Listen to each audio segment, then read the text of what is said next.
ਅਸੀਂ scope of managerial economics ਕਰਨ ਜਾ ਰਹੇ ਹਾਂ। ਅੱਜ ਅਸੀਂ ਮੈਨੇਜਰੀਅਲ ਇਕਨੋਮਿਕਸ ਦੇ ਸਕੋਪ ਨੂੰ ਦੇਖਾਂਗੇ ਕਿ ਮੈਨੇਜਰੀਅਲ ਇਕਨੋਮਿਕਸ ਦਾ ਸਕੋਪ ਕੀ ਹੈ, ਇਹ ਕਿਹੜੀਆਂ-ਕਿਹੜੀਆਂ ਚੀਜ਼ਾਂ ਨੂੰ ਕਵਰ ਕਰਦਾ ਹੈ, ਸਟੱਡੀ ਕਰਦਾ ਹੈ। ਸੋ ਮੈਨੇਜਰੀਅਲ ਇਕਨੋਮਿਕਸ ਦਾ ਸਕੋਪ ਕੀ ਹੈ? It comprises all those economic concepts, theories, tools of analysis which can be used to analyze the business environment and to find out the solution to practical business problems. Managerial economics ਦੇ scope ਦੇ ਵਿੱਚ ਕੀ ਆ ਜਾਏਗਾ? ਸਾਰੇ concept, theories, tools ਕਿਹੜੇ use ਕੀਤੇ ਜਾਂਦੇ ਨੇ ਬਿਜ਼ਨਸ ਇਨਵਾਇਰਮੈਂਟ ਨੂੰ ਐਨਾਲਾਈਜ਼ ਕਰਨ ਵਾਸਤੇ and to find out the practical business solution, problems ਦੇ ਸੋਲਿਊਸ਼ਨਸ ਨੂੰ ਲੱਭਣ ਵਾਸਤੇ ਕਿਹੜੇ ਟੂਲਸ, ਟੈਕਨੀਕਸ, ਥਿਊਰੀਜ਼ ਅਸੀਂ ਯੂਜ਼ ਕਰਦੇ ਹਾਂ, ਉਹ ਸਾਰੇ ਸਕੋਪ ਦੇ ਵਿੱਚ ਕਵਰ ਹੁੰਦੇ ਨੇ। So first point of the scope of managerial economics is demand analysis and demand forecasting. Demand analysis means demand ਨੂੰ analyze ਕਰਨਾ ਕਿ what is the demand of our product, ਠੀਕ ਹੈ, ਕੀ ਪ੍ਰੋਡਕਟ ਦੀ ਡਿਮਾਂਡ ਹੋਏਗੀ in present and in future। ਹਰ businessman ਨੂੰ ਇਹ ਜਾਣਨ ਦੀ ਬੜੀ ਉਤਸੁਕਤਾ ਹੁੰਦੀ ਹੈ ਕਿ ਮੇਰੇ ਬਿਜ਼ਨਸ 'ਤੇ ਜੋ ਮੈਂ ਪ੍ਰੋਡਕਟ ਬਣਾ ਰਿਹਾ ਹਾਂ ਜਾਂ ਜੋ ਮੈਂ ਸਰਵਿਸਿਜ਼ ਦੇ ਰਿਹਾ ਹਾਂ, ਕੀ ਆਉਣ ਵਾਲੇ ਸਮੇਂ ਦੇ ਵਿੱਚ ਜਾਂ ਹੁਣ ਪ੍ਰੈਜ਼ੈਂਟ ਸਮੇਂ ਦੇ ਵਿੱਚ ਇਹਦੀ ਡਿਮਾਂਡ ਰਹੇਗੀ ਜਾਂ ਨਹੀਂ ਰਹੇਗੀ, ਕੀ ਇਹ ਡਿਮਾਂਡ ਆਉਣ ਵਾਲੇ ਸਮੇਂ 'ਚ ਵਧੇਗੀ ਜਾਂ ਨਹੀਂ ਵਧੇਗੀ। ਕੋਈ ਵੀ ਬਿਜ਼ਨਸ ਕੰਸਰਨ ਤਾਂ ਹੀ ਸਥਾਪਿਤ ਕੀਤਾ ਜਾਂਦਾ ਹੈ ਸਭ ਤੋਂ ਪਹਿਲੇ ਉਸ ਪ੍ਰੋਡਕਟ ਦੀ, ਉਸ ਸਰਵਿਸ ਦੀ ਡਿਮਾਂਡ ਨੂੰ ਧਿਆਨ ਦੇ ਵਿੱਚ ਰੱਖ ਕੇ।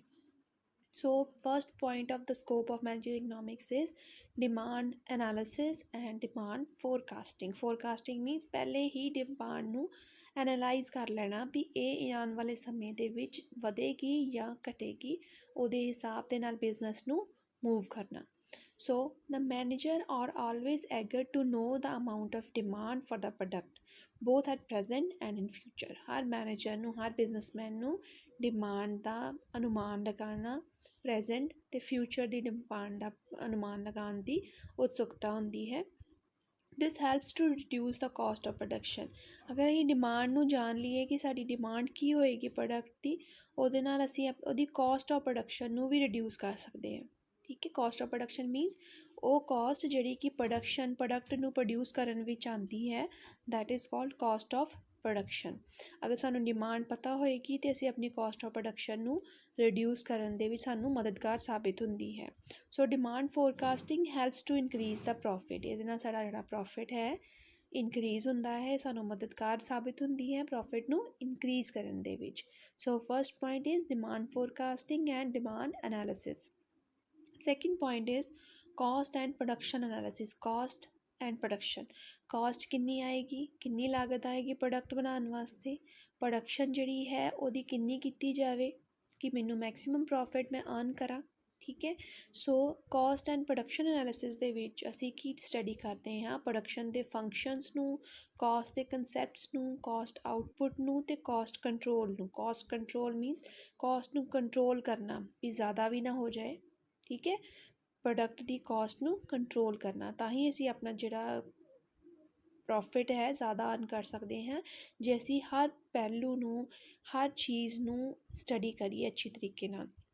ਸੋ ਕਾਸਟ ਐਂਡ ਪ੍ਰੋਡਕਸ਼ਨ ਐਨਾਲਿਸਿਸ ਦੇ ਵਿੱਚ ਕੀ ਆਉਂਦਾ ਹੈ? This analysis discussed the topics related to production function, cost concept, cost output ਅਤੇ ਕਾਸਟ ਕੰਟਰੋਲ। ਇਹਨਾਂ ਚੀਜ਼ਾਂ ਨੂੰ ਇਹ ਸਟੱਡੀ ਕਰਦਾ ਹੈ। Next is third point is pricing decision, policies and practices.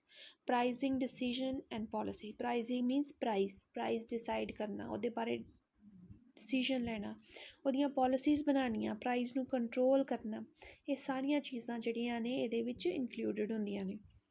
This topic concern the concept related to pricing practices, market structure, ਕਿ ਸਾਡਾ market ਦਾ structure ਕਿਸ ਤਰ੍ਹਾਂ ਦਾ ਹੋਵੇ, ਠੀਕ ਹੈ, ਤਾਂ ਕਿ ਅਸੀਂ ਆਪਣੇ ਪ੍ਰੋਡਕਟ ਨੂੰ ਜ਼ਿਆਦਾ ਸੇਲ ਕਰੀਏ, ਸਾਡਾ ਪ੍ਰੋਡਕਟ ਦਾ ਪ੍ਰਾਈਸ ਜਿਹੜਾ ਹੈਗਾ ਆ ਫੇਵਰੇਬਲ ਹੋਵੇ, ਉਹਨੂੰ ਹਰ ਕਸਟਮਰ ਆਸਾਨੀ ਦੇ ਨਾਲ ਉਨੇ ਪੈਸੇ ਦੇਣ ਵਾਸਤੇ ਤਿਆਰ ਹੋਵੇ।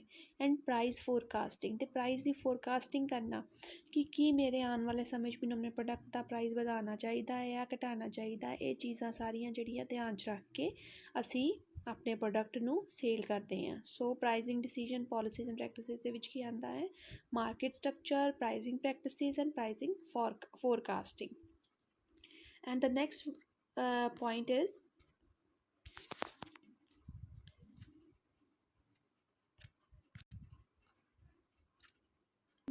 is investment and capital management.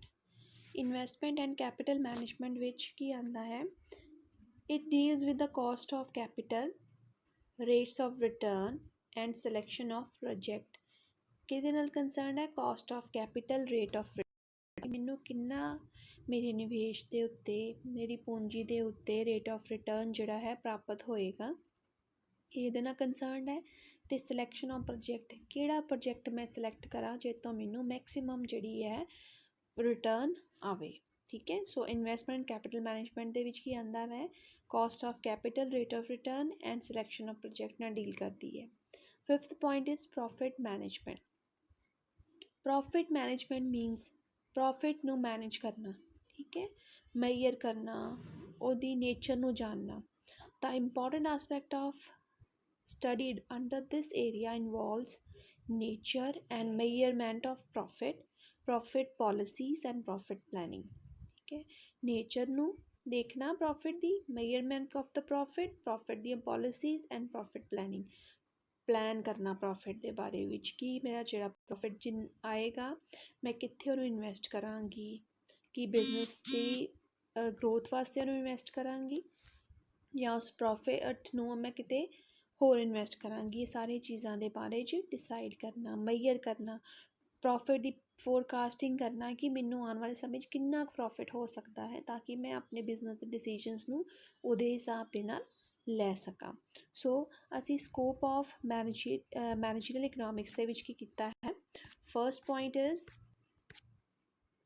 demand analysis and demand forecasting, second is cost and production analysis, third one is pricing decision and policies, and fourth is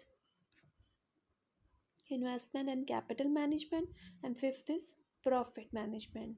ठीक है, these are the points of scope of managerial economics. ਹੁਣ ਅਸੀਂ ਇਹਨੂੰ ਪੰਜਾਬੀ ਦੇ ਵਿੱਚ ਇੱਕ ਵਾਰੀ ਦੁਹਰਾਵਾਂਗੇ।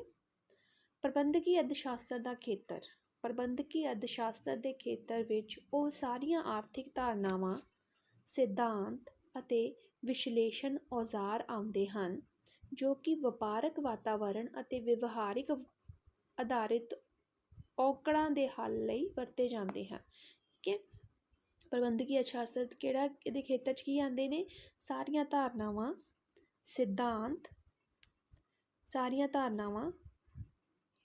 ਸਿਧਾਂਤ, ਵਿਸ਼ਲੇਸ਼ਣ ਔਜ਼ਾਰ ਆਉਂਦੇ ਹਨ ਜੋ ਕਿ ਸਾਨੂੰ ਵਿਵਹਾਰਿਕ ਔਕੜਾਂ ਜਿਹੜੀਆਂ ਹੱਲ ਕਰਨ ਵਿੱਚ ਮਦਦ ਕਰਦੇ ਹਨ। ਠੀਕ ਹੈ, ਸੋ ਨੈਕਸਟ ਇਜ਼, ਇਹਦਾ ਫਸਟ ਪੁਆਇੰਟ ਹੈ ਮੰਗ ਵਿਸ਼ਲੇਸ਼ਣ ਅਤੇ ਮੰਗ ਦੀ ਭਵਿੱਖਬਾਣੀ। ਮੰਗ ਵਿਸ਼ਲੇਸ਼ਣ ਵਿੱਚ ਕੀ ਹੈ, ਪ੍ਰਬੰਧਕ ਹਮੇਸ਼ਾ ਮੌਜੂਦਾ ਅਤੇ ਭਵਿੱਖ ਵਿੱਚ ਹੋਣ ਵਾਲੀ ਮੰਗ ਪ੍ਰਤੀ ਉਤਸੁਕ ਰਹਿੰਦੇ ਹਨ। ਮੰਗ ਦੀ ਭਵਿੱਖਬਾਣੀ ਬਾਜ਼ਾਰ ਵਿੱਚ ਆਪਣੀ ਹਾਲਤ ਸੁਧਾਰਨ ਅਤੇ ਲਾਭ ਕਮਾਉਣ ਵਿੱਚ ਪ੍ਰਬੰਧਕ ਦੀ ਸਹਾਇਤਾ ਕਰਦੀ ਹੈ। ਉਹੀ ਜਿੱਦਾਂ ਅਸੀਂ ਪਹਿਲੇ ਕੀਤਾ ਕਿ ਡਿਮਾਂਡ ਦੀ ਫੋਰਕਾਸਟਿੰਗ, ਆਪਣੀ ਡਿਮਾਂਡ ਨੂੰ ਜਾਣਨਾ, ਉਹਦੀ ਭਵਿੱਖਬਾਣੀ, ਬਾਜ਼ਾਰ ਦੀਆਂ ਹਾਲਾਤਾਂ ਨੂੰ ਦੇਖਣਾ, ਇਹ ਸਾਰਾ ਸਾਨੂੰ ਭਵਿੱਖ ਦੇ ਵਿੱਚ ਜ਼ਿਆਦਾ ਲਾਭ ਕਮਾਉਣ ਵਿੱਚ ਹੈਲਪ ਕਰਦੀਆਂ ਨੇ। ਨੈਕਸਟ ਪੁਆਇੰਟ ਇਜ਼ ਲਾਗਤ ਅਤੇ ਉਤਪਾਦਨ ਵਿਸ਼ਲੇਸ਼ਣ, ਕੋਸਟ ਤੇ ਪ੍ਰੋਡਕਸ਼ਨ ਐਨਾਲਿਸਿਸ। ਲਾਗਤ ਅਤੇ ਉਤਪਾਦਨ ਵਿਸ਼ਲੇਸ਼ਣ ਵਿੱਚ ਪੜ੍ਹੇ ਜਾਂਦੇ ਪ੍ਰਮੁੱਖ ਸਿਰਲੇਖਾਂ ਵਿੱਚ ਉਤਪਾਦਨ ਫਲਨ, ਲਾਗਤ ਧਾਰਨਾਵਾਂ, ਲਾਗਤ ਉਤਪਾਦਨ ਸੰਬੰਧਤ ਅਤੇ ਲਾਗਤ ਨਿਯੰਤਰਣ ਆਦਿ ਹਨ। ਇਹ ਸਾਰੀਆਂ ਚੀਜ਼ਾਂ ਕਿਹੜੀਆਂ ਅਸੀਂ ਸਟੱਡੀ ਕਰਦੇ ਹਾਂ ਲਾਗਤ ਅਤੇ ਉਤਪਾਦਨ ਵਿਸ਼ਲੇਸ਼ਣ ਦੇ ਵਿੱਚ। ਉਤਪਾਦਨ ਫਲਨ, ਲਾਗਤ ਧਾਰਨਾਵਾਂ, ਲਾਗਤ ਉਤਪਾਦਨ ਸੰਬੰਧ ਅਤੇ ਲਾਗਤ ਨਿਯੰਤਰਣ ਆਦਿ। ਕੀਮਤ ਨਿਰਣੇ ਨੀਤੀ ਅਤੇ ਵਿਹਾਰ, ਇਹ ਥਰਡ ਪੁਆਇੰਟ ਹੈ ਸਾਡਾ। ਕੀਮਤ ਨਿਰਣੇ, ਕੀਮਤ ਬਾਰੇ ਨਿਰਣੇ ਲੈਣਾ।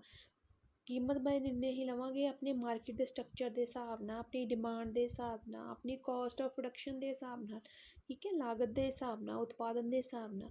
ਸੋ ਇਸ ਵਿੱਚ ਕੀਮਤ ਦਾ ਵਿਹਾਰ ਬਾਜ਼ਾਰ ਢਾਂਚਾ ਕਿਸ ਤਰ੍ਹਾਂ ਦਾ ਹੈ ਅਤੇ ਵਿਸ਼ਲੇਸ਼ਣ ਅਤੇ ਕੀਮਤ ਭਵਿੱਖਬਾਣੀ ਸ਼ਾਮਿਲ ਹਨ। ਇਹ ਸਾਰੀਆਂ ਚੀਜ਼ਾਂ ਇਹ 'ਚ ਇਨਕਲੂਡ ਹੁੰਦੀਆਂ ਨੇ। ਇਹ ਕੀਮਤ ਦਾ ਵਿਹਾਰ ਕਿੱਦਾਂ ਦੀ ਨੇਚਰ ਹੈ, ਪ੍ਰਾਈਸ ਦੀ, ਬਾਜ਼ਾਰ ਦਾ ਢਾਂਚਾ ਕਿੱਦਾਂ ਦਾ ਹੈ ਸਾਡੀ, ਠੀਕ ਹੈ, ਅਤੇ ਕੀਮਤ ਦੀ ਭਵਿੱਖਬਾਣੀ ਆਦਿ ਸਾਰੀ ਇਹਦੇ ਵਿੱਚ ਸ਼ਾਮਿਲ ਹਨ। ਸੋ ਨੈਕਸਟ ਇਜ਼ ਨਿਵੇਸ਼ ਅਤੇ ਪੂੰਜੀ ਪ੍ਰਬੰਧ। ਨਿਵੇਸ਼ ਅਤੇ ਪੂੰਜੀ ਪ੍ਰਬੰਧ ਵਿੱਚ ਇਹ ਹੈ, ਇਹ ਪੂੰਜੀ ਦੀ ਲਾਗਤ, ਲਾਭਦਾਰ ਅਤੇ ਲਾਗਤ ਲਾਭਦਾਰ ਵੀ ਕਿੰਨਾ ਪੈਸਾ ਲਾਇਆ, ਕਿੰਨੀ ਉਹ ਤੋਂ ਰਿਟਰਨ ਲਈ, ਅਤੇ ਪ੍ਰੋਜੈਕਟ ਦੀ ਚੋਣ ਸੰਬੰਧੀ ਦੱਸਦਾ ਹੈ ਵੀ ਕਿਹੜਾ ਪ੍ਰੋਜੈਕਟ ਅਸੀਂ ਚੁਣੀਏ ਸਾਨੂੰ ਮੈਕਸੀਮਮ ਉਹ ਤੋਂ ਬੈਨੀਫਿਟ ਹੋਵੇ। 5th ਪੁਆਇੰਟ ਇਜ਼ ਲਾਭ ਪ੍ਰਬੰਧ। ਇਹ ਖੇਤਰ ਵਿੱਚ ਪੜ੍ਹੇ ਜਾਂਦੇ ਪੱਖਾਂ ਵਿੱਚ ਲਾਭ ਦਾ ਮਾਪ, ਲਾਭ ਦੀਆਂ ਨੀਤੀਆਂ ਅਤੇ ਲਾਭ ਯੋਜਨਾਬੰਦੀਆਂ ਦੀਆਂ ਤਕਨੀਕਾਂ ਜਿਵੇਂ ਬ੍ਰੇਕ ਈਵਨ ਵਿਸ਼ਲੇਸ਼ਣ ਆਦਿ ਸ਼ਾਮਿਲ ਹੁੰਦੇ ਹਨ। ਠੀਕ ਹੈ, ਇਸ ਖੇਤਰ ਦੇ ਵਿੱਚ ਪੜ੍ਹੇ ਜਾਣ ਵਾਲੇ ਪੱਖ ਕਿਹੜੇ ਨੇ? ਲਾਭ ਦਾ ਮਾਪ, ਮੇਜਰਮੈਂਟ ਆਫ ਪ੍ਰੋਫਿਟ, ਲਾਭ ਨੂੰ ਮਾਪਣਾ, ਉਹਦੀਆਂ ਨੀਤੀਆਂ, ਉਹਦੀਆਂ ਯੋਜਨਾਬੰਦੀ ਕਰਨੀ, ਠੀਕ ਹੈ, ਪਲੈਨਿੰਗ ਕਰਨੀ, ਯੋਜਨਾਬੰਦੀ ਕਰਨੀ, ਸਾਰੀਆਂ ਤਕਨੀਕਾਂ ਇਹਦੇ ਵਿੱਚ ਸ਼ਾਮਿਲ ਹੁੰਦੀਆਂ ਨੇ, ਜਿਵੇਂ ਕਿ ਬ੍ਰੇਕ ਈਵਨ ਵਿਸ਼ਲੇਸ਼ਣ ਆਦਿ ਸ਼ਾਮਿਲ ਹੁੰਦੇ ਹਨ। ਬ੍ਰੇਕ ਈਵਨ ਤੁਹਾਨੂੰ ਅੱਗੇ ਅਸੀਂ ਕਰਾਵਾਂਗੇ ਕਿ ਬ੍ਰੇਕ ਈਵਨ ਅਸਲ ਵਿੱਚ ਕੀ ਚੀਜ਼ ਹੈ, ਠੀਕ ਹੈ, ਇਹ ਕਿਹੜਾ ਪੁਆਇੰਟ ਹੈ ਜਿੱਥੇ ਬ੍ਰੇਕ ਈਵਨ ਅਸੀਂ ਮੰਨਦੇ ਹੈਗੇ ਹਾਂ ਬਿਜ਼ਨਸ ਦੇ ਵਿੱਚ। ਸੋ ਇਹ ਤੁਹਾਨੂੰ ਅੱਗੇ ਸਮਝਾਇਆ ਜਾਏਗਾ। ਸੋ ਇਹਦੇ ਵਿੱਚ ਅਸੀਂ 5 ਪੁਆਇੰਟ ਕੀਤੇ ਨੇ ਸਕੋਪ ਆਫ ਪ੍ਰਬੰਧਕੀ ਅਰਥਸ਼ਾਸਤਰ ਦੇ ਖੇਤਰ ਦੇ ਵਿੱਚ। ਪਹਿਲਾ ਮੰਗ ਵਿਸ਼ਲੇਸ਼ਣ ਅਤੇ ਮੰਗ ਦੀ ਭਵਿੱਖਬਾਣੀ, ਦੂਜਾ ਲਾਗਤ ਅਤੇ ਉਤਪਾਦਨ ਵਿਸ਼ਲੇਸ਼ਣ, ਤੀਜਾ ਕੀਮਤ ਨਿਰਣੇ, ਨੀਤੀਆਂ ਅਤੇ ਵਿਹਾਰ, ਚੌਥਾ ਨਿਵੇਸ਼ ਅਤੇ ਪੂੰਜੀ ਪ੍ਰਬੰਧ, ਪੰਜਵਾਂ ਲਾਭ ਪ੍ਰਬੰਧ। ਅਤੇ ਮੈਂ ਉਮੀਦ ਕਰਦੀ ਹਾਂ ਕਿ ਤੁਹਾਨੂੰ ਇਹ ਪੰਜਾਬੀ ਅਤੇ ਇੰਗਲਿਸ਼ ਦੋਨਾਂ ਵਿਸ਼ਿਆਂ ਦੇ ਵਿੱਚ ਆਸਾਨੀ ਦੇ ਨਾਲ ਸਮਝ ਆ ਗਿਆ ਹੋਵੇਗਾ। ਇਹਨੂੰ ਦੁਹਰਾਓ, ਇਹਨੂੰ ਰਿਵਾਈਜ਼ ਕਰੋ ਅਤੇ ਕੋਈ ਵੀ ਪ੍ਰੋਬਲਮ ਤੁਹਾਨੂੰ ਜਿਹੜੀ ਹੈ ਨਹੀਂ ਆਏਗੀ। Thank you very much.